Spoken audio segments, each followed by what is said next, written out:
May mga silid sa ospital na hindi para sa mga buhay. Sa likod ng isang kilalang government hospital sa Quezon City, may parte ng gusaling halos hindi na dinadaanan. Luma na ang tiles, naningitim ang kisame, parang hindi na bahagi ng ospital. At sa dulo ng madilim na hallway, matatagpuan mo ang kwarto. Room 313. Sabi ng matatandang nurse, dating ICU raw ito. Pero isang gabi, may nangyaring sunog. Walang survivor. Lahat ng pasyente nasunog habang nakadextrose, habang nakahiga, habang walang malay. Matapos ang insidente, isinara ang kwarto. Nilagyan ng chain lock, tinanggal sa floor plan. Parang gusto nilang burahin ang ebidensyang may nangyari roon. Pero hindi lahat nakakalimot. Isang bagong nurse, si Alyssa, na-assign sa ospital. Panggabi ang shift. Tahimik. Di pala kwento. Wala rin siyang hilig sa horror. Isang gabi, habang nag-around sa third floor, napansin niyang may ilaw na naka-on sa dulo ng hallway. Room 313. Napakunot noo siya. Akala ko abandon na tong side na to. Nilapitan niya. Dahan-dahan. Tahimik ang paligid. Paglapit niya sa pinto, may narinig siyang humihikbi. Mababang iyak. Parang bata. Paulit-ulit. Malungkot. Hello? May tao po ba dyan? Dahan-dahang bumukas ang pinto at isang malamig na hangin ang sumalpok sa kanya. Amoy sunog, amoy bulok na karne. Sa loob, may nakaupo sa kama. Matandang babae. Mahaba ang basang buhok, naka-hospital gown. Hawak ang itim na rosaryo, pero ang rosaryo umiikot ng kusa sa mga daliri. Walang gumagalaw. Pero gumagalaw. Lumapit si Alyssa. Ma'am, kailangan niyo po ng tulong. Tumitig ang matanda sa kanya. Dahan-dahan, tumingala. Wala siyang mata.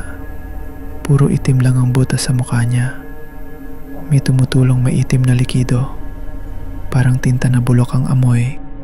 Biglang black. Nagsara ang pinto sa likod ni Alyssa. May narinig siyang click. Nakalock. Nagsimulang mag-flicker ang ilaw. At sa salamin sa dulo ng kwarto, nakita niyang may 6 na pasyente sa likod niya. Naka-hospital gown. May tubo sa bibig. May saksak sa dibdib. Yung isa, gumagapang.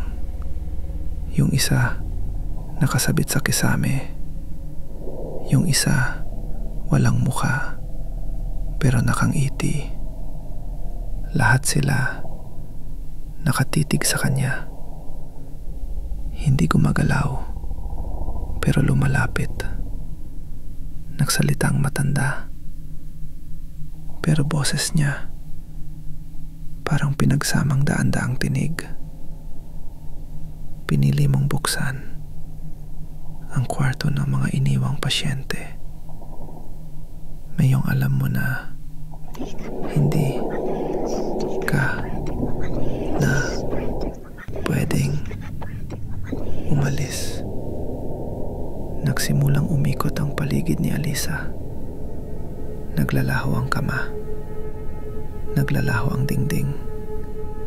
Wala nang ospital. Parang siya na lang ang buhay sa kwarto ng patay. Sumigaw siya. Hinampas ang pinto. Sinipa. Umiiyak. Hanggang sa mawalan siya ng malay. Kinabukasan, nakita siyang nakahandusay sa loob ng supply room. Nanginginig. Hindi makapagsalita. 313 sa floor plan. Walang room 313 sa ospital. Nang tanungin siya ng head nurse, "Alisa, saan mo raw nakita yan? Anong kwarto ka galing?" Ang sagot niya, mahina ang boses. Nanginginig ang katawan. Room 313. Maraming nakatira ron. Ayaw nilang mapag-isa. Kasda noon, hindi na siya bumalik sa ospital. Pero tuwing 3:00 ng madaling araw, may mga nurse pa ring nakakarinig ng hikbi sa dulo ng hallway. At kung mapatingin ka sa ilalim ng lumang pinto, parang may paa na hindi dapat naroroon. Room 313, bukas pa rin kung gusto mong pumasok. Pero tanong ko lang, gusto mo bang hindi na makalabas? At kung narating mo ang dulo ng kwentong ito, comment mo kung saan ka nanonood na yon at anong oras.